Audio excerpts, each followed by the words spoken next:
Assalamualaikum warahmatullahi wabarakatuh. Waalaikumsalam. Selamat pagi semuanya. Pagi, Bu. Ya, ketemu lagi ya dengan Bu Ais. Hari ini kita belajar biologi. Seperti biasa di awal pembelajaran kita melakukan doa bersama terlebih dahulu kepada ketua kelas. Silakan Said disiapkan. Mari teman-teman, sebelum memulai pembelajaran pada pagi hari ini, alangkah baiknya kita berdoa. Berdoa dimulai. Berdoa selesai. Oke. Ya, bagaimana hari ini? Apakah semuanya sehat? Alhamdulillahirabbil alamin. Oke, seperti biasa Bu Ais akan absen terlebih dahulu.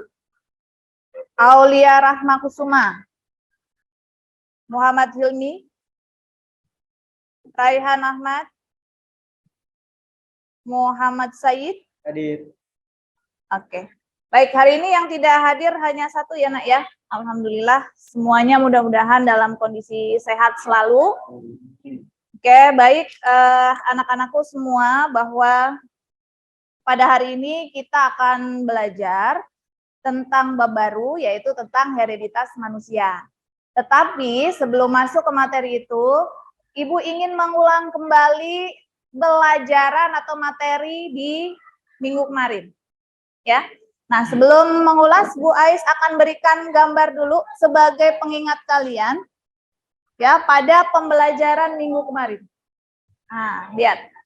Di sini ada gambar tentang pewarisan sifat. Minggu kemarin kita sudah belajar tentang pewarisan sifat. Apa itu pewarisan sifat?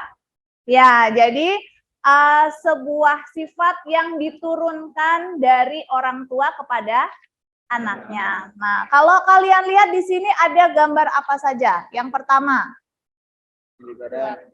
Tinggi badan. ada sebuah keluarga yang memiliki postur tubuh yang kerdil, ya. Kemudian yang kedua, apa yang kamu bisa lihat? Warna kulit. Ya, keturunan yang bisa dilihat dari perbedaan warna kulit. Yang ketiga, variasi rambut ya, yang diturunkan dalam satu keluarga. Siapa yang bisa menanggapi?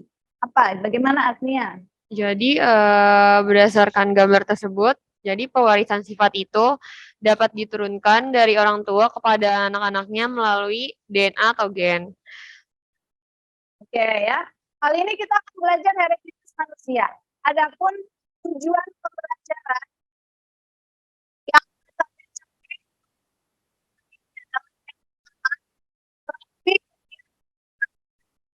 ya, yang tadi sudah ditampilkan ada di video ya, kemudian proses diskusi yang akan kalian hari ini ya, bisa nanti melalui buku, melalui media elektronik ya. Kemudian peserta didik mampu mengidentifikasi jenis-jenis penyakit. Silakan kalian bisa video pembelajaran antar pada kali ini. Tahukah kalian apa itu albino?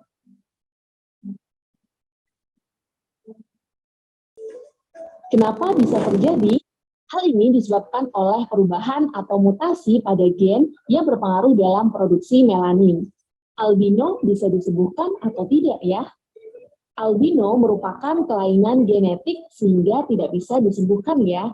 Dan merupakan penyakit menurun autosom resesif. Artinya albino dapat terlihat apabila dalam keadaan resesif homozigot. Seorang albino dapat lahir dari beberapa kemungkinan. Yang pertama, suami istri normal dan gennya heterozigot. Yang kedua, suami normal heterozigot dan istri albino. Dan yang ketiga, kedua orang tuanya adalah albino. Orang yang albino memiliki warna rambut, kulit, alis, dan bulu mata berwarna coklat, kuning, ataupun putih. Kemudian, matanya sensitif terhadap cahaya, juling, dan juga terjadi penurunan fungsi penglihatan. Namun demikian, albino juga merupakan ciptaan Allah Subhanahu wa Ta'ala. Jadi sudah sepantasnya kita untuk saling menghormati dan juga menyayangi mereka. Oke, nah ini contohnya.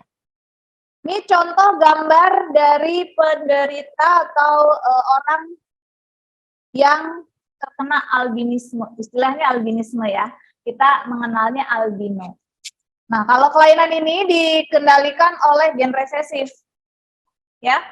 Gen minoritas gitu. Gen resesif ini yang tidak tertaut pada kromosom seks. Cirinya adalah pigmentasi atau pewarnaan pada kulit dan organ tubuh ya.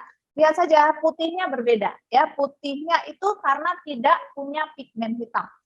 Kemudian yang kedua mempunyai penglihatan yang sangat buta, terutama terhadap cahaya berintensitas tinggi. Jadi matanya ditutup, dikerutin ya, karena dia tidak mampu menerima pencahayaan yang terlalu tinggi. Nah, dari siapa saja anak-anak atau ya seorang anak dapat dilahirkan dari keturunan sehingga mengakibatkan albino. Silahkan dilihat di situ. Seorang anak yang mengalami albino dapat dilahirkan dari mana saja? Ilmi. Lahir dari suami istri yang normal, yang keduanya heterozigot. Ya, Yang kedua adalah suami normal, heterozigot, namun istrinya albino. Ya. Ada lagi yang suami istri yang keduanya albino juga. Oke, terima kasih Ilmi. Oke, dari apa yang sudah Ibu sampaikan, ya, dari apa yang sudah Ibu sampaikan, informasi apa, ya, yang bisa kalian dapat atau menanggapi dari apa yang sudah disampaikan di sini? Siapa yang bisa menanggapi? Oke, sebentar. Sidki. Oke, Sidki.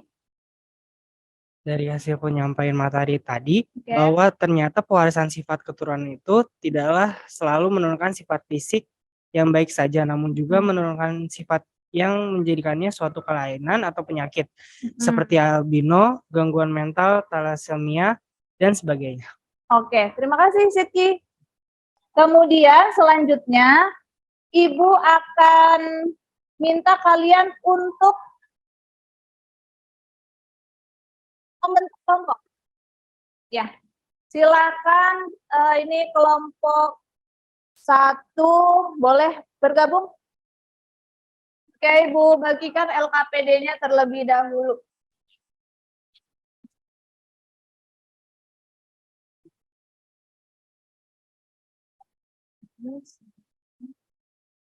Oke, baik anak-anak, coba diperhatikan LKPD-nya. LKPD-nya tolong diperhatikan. Ya, pada LKPD yang ada di sini, kalian bisa lihat ya, di situ ada tujuan pembelajaran. Tujuan pembelajarannya kalian di sini adalah untuk melakukan diskusi, ya, melakukan diskusi, mengidentifikasi jenis penyakit, kemudian membuat diagram silsilah keturunan, kemudian mempresentasikan di depan. Oke, siap? Siap ya? Oke.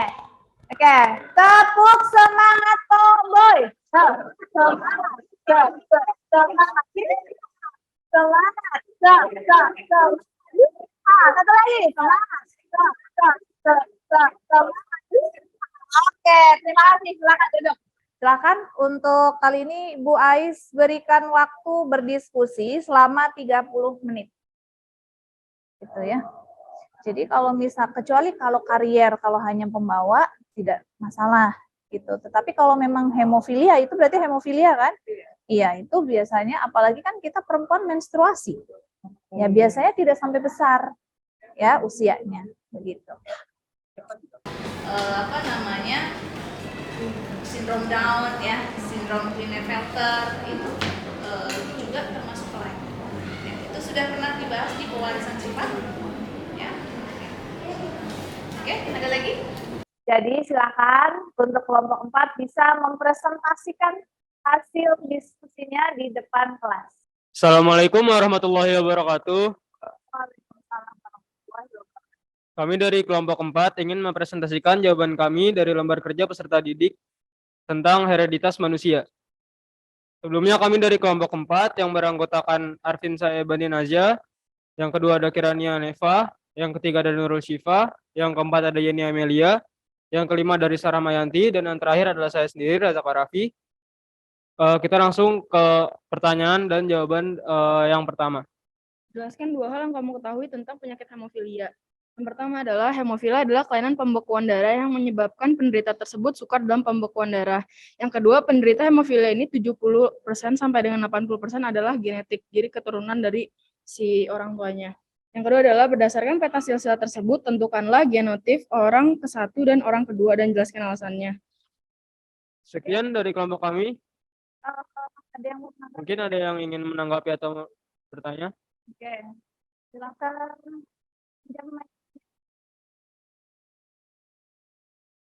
Ditanggapi ya, ditanggapi. Tadi untuk soal nomor 2, nomor 1B, itu orang pertama sama orang keduanya jadinya apa ya? Genotipnya. Kalau di sini untuk genotip itu ada satu wanita normal XH besar.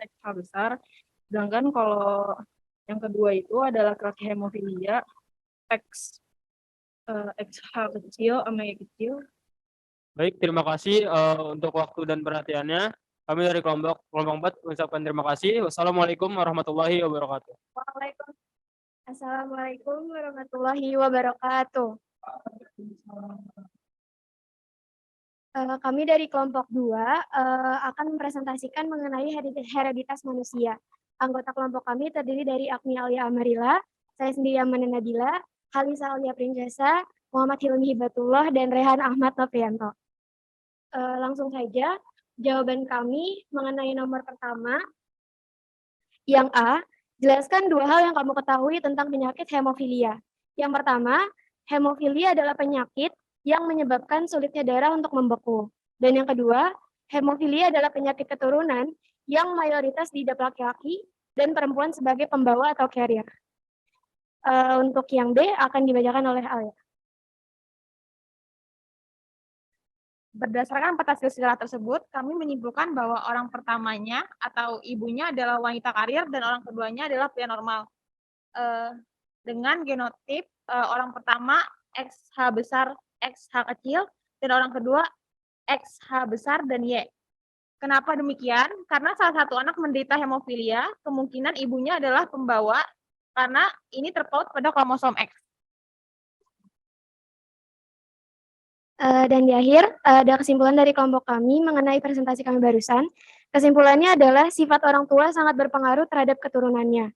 Kelainan pada manusia yang diturunkan atau diwariskan sangat merugikan.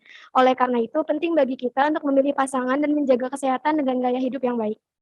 Sekian dari kelompok kami, kurang lebihnya mohon maaf. Wassalamualaikum warahmatullahi wabarakatuh. Oh ya, ada pertanyaan? Ada yang mau menanggapi atau bertanya? Dari kelompok 1, kelompok 3, dan kelompok 4? Ada yang mau menanggapi? Sudah? Jelas ya? Oke, baik. Kalau sudah, silakan ditutup. Sekian dari kelompok kami, kurang lebihnya mohon maaf. Wassalamualaikum warahmatullahi wabarakatuh. Waalaikumsalam warahmatullahi wabarakatuh. Ya, Mas. Terima kasih. Oke, semuanya sudah bagus-bagus menyampaikan presentasinya dan sesuai dengan sasaran ya, apa yang ingin dicapai pada LKPD yang sudah kalian diskusikan bersama kelompoknya masing-masing. Nah, untuk itu silakan kita sekarang bersama-sama untuk menyimpulkan ya. Kesimpulan apa yang bisa disampaikan di sini tentang materi pelajaran yang sudah dilaksanakan ya. Kesimpulannya adalah warisan sifat pada manusia dapat diturunkan dari orang tua ke anaknya. Sifat yang ditemukan juga bisa berupa kelainan penyakit. Penyakit menurun dapat dihindari dengan beberapa cara, yaitu pertama, hindari pernikahan antara saudara. Dua, sebisa mungkin tidak menikahi orang dengan gangguan mental atau jiwa. Tiga, kenali silsilah keluarga calon pasangan. Oke, terima kasih untuk Haidar. Di situ akan tulis link untuk melakukan evaluasi pada hari ini. Ya, silakan. Linknya sudah boleh kirim dan silakan boleh diisi. Bu Ais tunggu sampai 10 menit. Oke, sudah ya?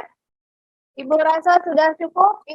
Kegiatan itu adalah kita refleksi, ya. Di refleksi kali ini di pelajaran hari ini. Asik. Keren. Terus menarik. Ya? Seru. Mantap. Ya.